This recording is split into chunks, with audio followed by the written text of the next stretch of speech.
I'm going to run through chapter 25, number 2. Consider the diagram below depicting the demand and cost conditions faced by a monopolistically competitive firm. What are total revenues, total costs, economic profits experienced by the firm? And then in letter B, is this more likely a short run or a long run equilibrium? And of course, why?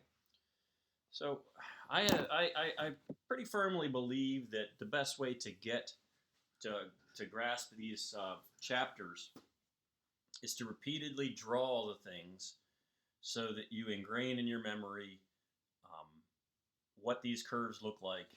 And then once you have that, then you start to have a better shot at absorbing why they're the way they are. So hopefully by now we're there, but I just thought instead of just drawing this entire thing, I thought I would just do what I would call the demand side here, and then sort of think aloud as I draw the cost structure. Okay, so here this firm faces a downward sloping demand curve, which means consumers can go somewhere else if they raise the price, or if they produce too much, they could essentially flood their market, and so they have some pricing power. And that is true because they have this differentiated product. The latter part is true because they can flood their market because they have a differentiated product. The former part about the being able to go somewhere else, that's true because there's a large number of firms. Okay, and because the demand is downward sloping, marginal revenue is downward sloping. It'll be steeper and trapped inside. That's how I just view it. Just memorize it when I'm drawing these things. And we explored some time ago. I guess we did that with Monopoly. We explored one time going through the numbers, how these points would plot out and why that is so. So now let me put on the cost curves.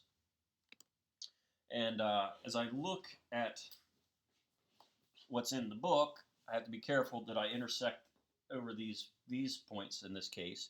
So what I've tried to set up here is where marginal revenue and marginal cost cross, according to his sketch. Marginal, I'm going to try to get this in one shot. Marginal cost is generally like a Nike swish mark. Crosses marginal revenue about there, and demand about there, and goes up like that. Now I'm going to draw average total cost. What has to be true for me when I draw average total cost? What do I need to bear in mind? Marginal cost will cross average total cost at the minimum of average total cost. So I have to be careful about that. That's an easy thing to forget. The other thing to know about average total cost is it's generally shaped like a parabola. Now, in this particular case, we have this firm. We're repeating something that's in the book.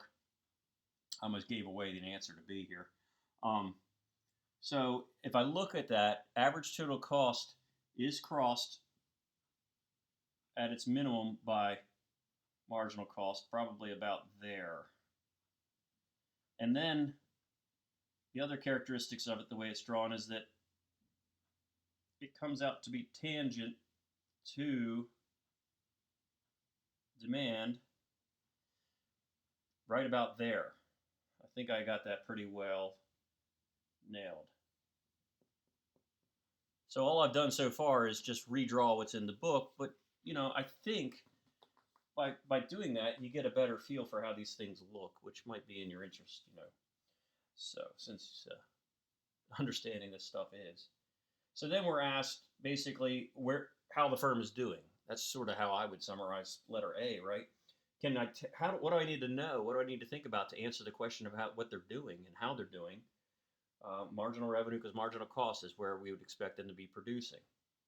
Right there. That is the intersection. So that tells me they're going to be making 100 units. Okay. When they make 100 units, let's start with the revenue. Total revenue is price times quantity. We just got quantity. Can I tell what price they can get for it?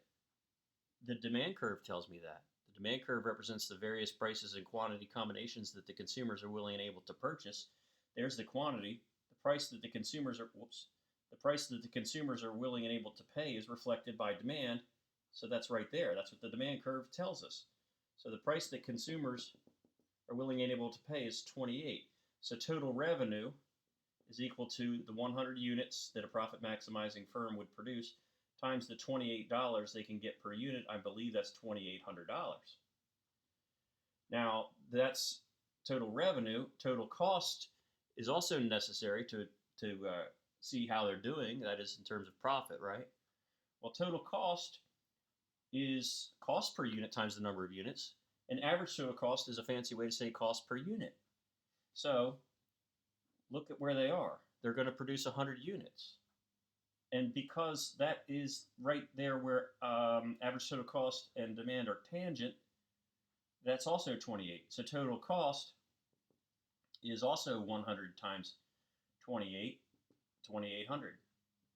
And then profit is total revenue minus total cost, and that's 0. But that's an economic profit. So they're making an accounting profit, but the proprietor of this firm, the owner of this McDonald's, whatever, is making what he or she would be making at his or her next best opportunity. And so I'll circle back and make sure I didn't miss anything, but I'm going to answer B because it's right here in front of us. This is short-run equilibrium because it's where they are, but it's also long-run equilibrium because if they were making an economic profit, if demand were higher, because it's fairly easy entrance and easy exit, other firms would enter this market. They'd see that and they'd say, "Oh, I want a piece of that." The crab effect would take hold, and with that increased competition, the demand for this firm would fall. If they were operating at a loss, well, either they or other firms would leave, and then demand would rise. So this is where we would expect them to be in long-run equilibrium. So that's the answer to B. Let me circle back to A because A had a list. I just want to make sure I didn't miss anything. Total revenues, got it. It's up there, 2,800. Total cost, got it, 2,800. Economic profits, 0. We answered everything. I believe we answered everything. That wasn't too bad.